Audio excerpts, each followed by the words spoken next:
भारत में पशुपालन एवं कृषि के प्राचीनतम साक्ष्य प्राप्त हुए हैं? इसका आंसर हो जाएगा मेहरगढ़ से, मेहरगढ़, ऑप्शन डी।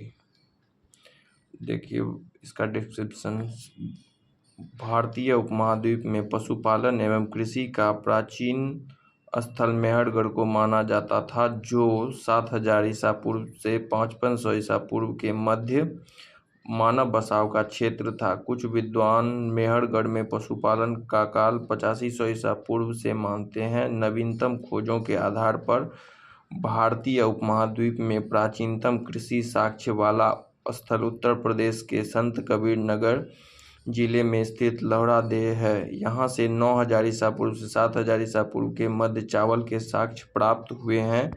उल्लेखनीय है कि इस नवीनतम खोज के पूर्व भारतीय उपमहाद्वीप का प्राचीनतम कृषि साक्ष्य वाला स्थल मेहरगढ़ पाकिस्तान के बलूचिस्तान में स्थित यहाँ से 7000 ईसा पूर्व के गेहूं के साक्ष्य मिले हैं। इसके साथ ही चावल के साक्ष्य वाला स्थल कोल्डीवा प्रयागराज जिले में बेलन नदी के तट पर स्थित यहाँ से 6500 ईसा पूर्व के चावल की भूसी के साक्ष्य मिले हैं, माना जाता था।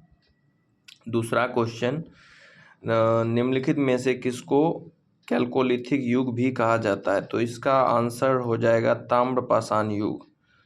ताम्रपाषाण युग को ही कैल्कोलिथिक युग भी कहा जाता है। ये देखिए आंसर सी इसका डिस्क्रिप्शन है, ताम्रपाषाण युग को कैल्कोलिथिक युग भी कहा जाता है। जिन संस्कृतियों में तांबे के औजार के साथ ही पत्थर के बने हुए उपकरण का प्रचलन मिलता है, उन्हें प्रायः ताम्रपाषाणिक संस्कृतियां कहा जाता है।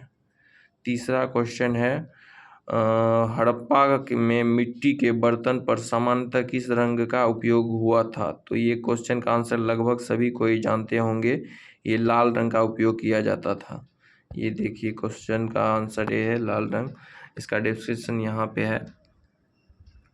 हड़प्पा निवासी मिट्टी के बर्तनों का व्यापक पैमाने पर निर्माण करते थे।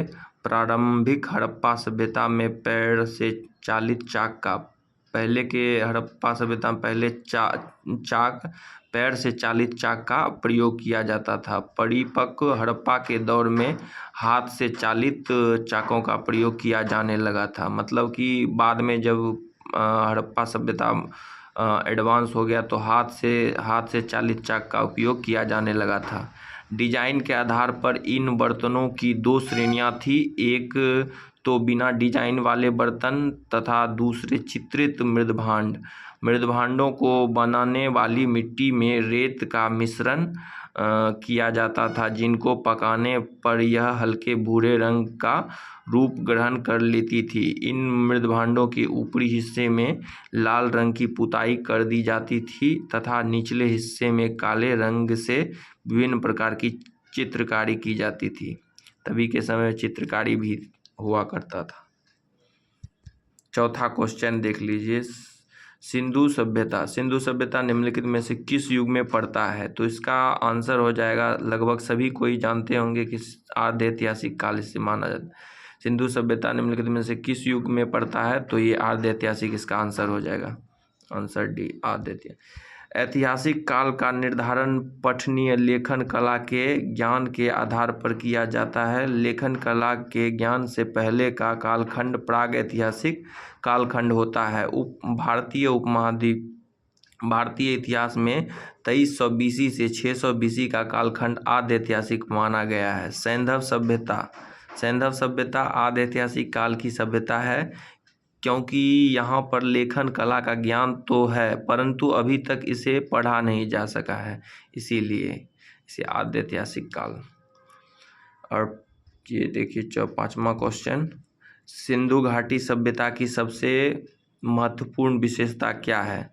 सिंधु घाटी सभ्यता की महत्वपूर्ण विशेषता क्या है? तो इसकी आंसर जो पक्की ईंटों से बनी इमारतें ये भी थी, और प्रथम असली मेहराब ये भी था, पूजा स्थल भी थे, कला और वास्तुकला भी था। उपयुक्त में से एक से अधिक, इसका आंसर ई हो जाएगा।